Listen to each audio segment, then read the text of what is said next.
और यहाँ बैठे हुए सब अधिकतर बच्चे ही हैं, सब अपने ऑफिस, जॉब, कॉलेज वगैरह सब करते हैं।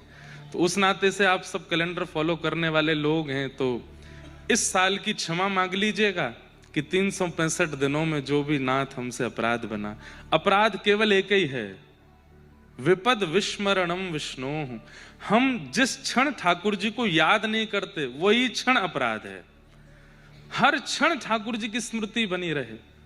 बंधुओं, ऐसे ऐसे वैष्णव रहते हैं, मैं आपको क्या बताऊं, कथा में मैं अपने भाव बताऊं, गुरुजनों की आज्ञा बताऊं, पढ़े हुए कुछ भाव बताऊं, कई बार तो वैष्णवों की भाव से मैं सीखता हूं। मुंबई के ही एक वैष्णव हैं, उनके फोन में 24 घंटे का अलार्म है, हर घंटे का। दोपहर 12 बजे से लेकर के रात्रि 12 बजे तक हर घंटे में अलार्म बजता है, और जब अलार्म बजता है उतनी देर वो दुनिया के किसी कोने में हो, किसी काम में हो, 1 मिनट अलार्म बजता, 1 मिनट के लिए ठाकुर जी को याद करते हैं, आंख बंद करके ठाकुर जी को स्मरण करते हैं। ये देखो फॉलो करने वाली चीज है, कितने लोग कर सकते हैं।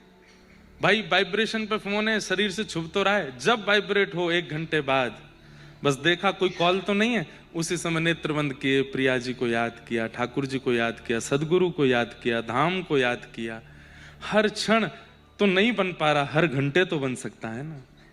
एक वैष्णव परसों आए पुणे से, मुझे एक बात बता के गए। मैंने कहा क्या है? बोले महाराज जी हमने 30 पर्ची बनाई है।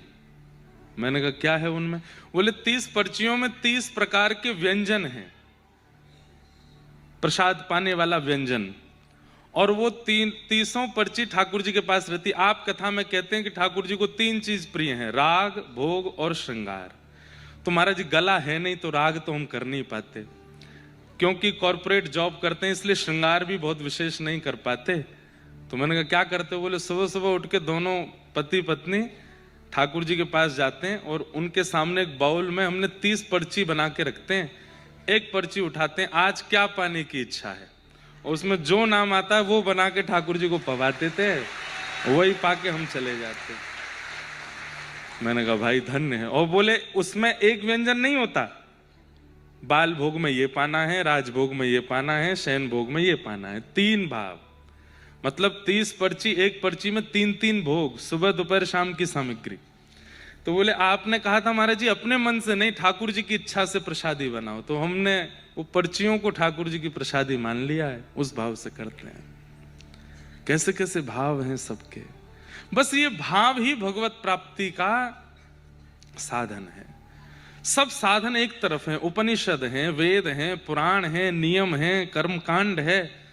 परंतु भैया कलयुग में अब जैसे जैसे हम आगे बढ़ रहे हैं, हमें कठिनाई नहीं, हमें सरल भाव अपनाना पड़ेगा भगवत प्राप्ति के लिए। बहुत कठिनाइयों से नहीं कर पाएंगे। जय महाराज जी, आप प्रारंभ करो, हम आ रहे हैं। जय, बड़ी कृपा महाराज जी पधारे, बहुत सुंदर भाव। कथा में वैसे तो नित्य ही अद्भुत अद्भुत श्रोता सब आ रहे हैं, आप सब प्रशंसनीय हैं, सबको हम प्रणाम करते हैं, सबको हम वंदन करते हैं। पर आज एक विशेष श्रोता भी आए हैं और इनका नाम हम इसलिए लेंगे, वैसे मैं नाम सबका लेता नहीं, पर इसलिए लेंगे क्योंकि एक उपकार है इनका हमारे ऊपर। श्रीमती किरण बजाज जी यहाँ बैठी हैं, बजाज इंडस्ट्रीज के आप, हाँ देखो ये यहाँ विराज रही हैं। अच्छा, इनका नाम हम इसलिए नहीं ले रहे क्योंकि एक उद्योगपति हैं। इनका नाम किस लिए ले रहे हैं वो सुनो। हमारी 3 बहनें हैं और एक प्राचीन भारत का एक स्वरूप रहा। अब ऐसा नहीं है, प्राचीन भारत में सबको ऐसा होता था कि एक पुत्र भैया हमारे घर हो। अब तो ऐसा नहीं है, अब तो सबको बस, अब तो जिस घर में ज्यादा पुत्र होते हैं वो लाली क्यों नहीं है हमारे, एक लाली हो तो आनंद हो, सुख हो।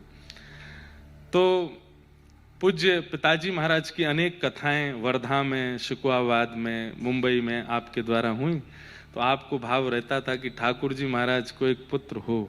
हमारा जन्म नहीं हुआ था, तो आप हमारा जन्म हो इसलिए तिरुपति बालाजी पैदल चढ़ के गई थी। और श्री वेंकटेश भगवान तिरुपति बालाजी से आपने कहा था कि हमारे ठाकुर जी को, हमारे गुरुदेव भगवान को, उनकी भागवत की सेवा आगे तक सब तक पहुंचाने के लिए एक लाला आप कृपा करके प्रदान करो। तो उस भाव तो कहीं ना कहीं इनकी प्रार्थना से ही आप हमारी कथा सुन रहे हो। तो आज आपका आना हुआ, इनको धन्यवाद कह देना कि भैया जय हो जय हो। तो इसलिए आज आप आई हैं कथा में, तो मुझे स्मरण हुआ कि हम तो बचपन से आपको मौसी नहीं मासी, मतलब माँ जैसी, इस वही भाव से आपको बोलते।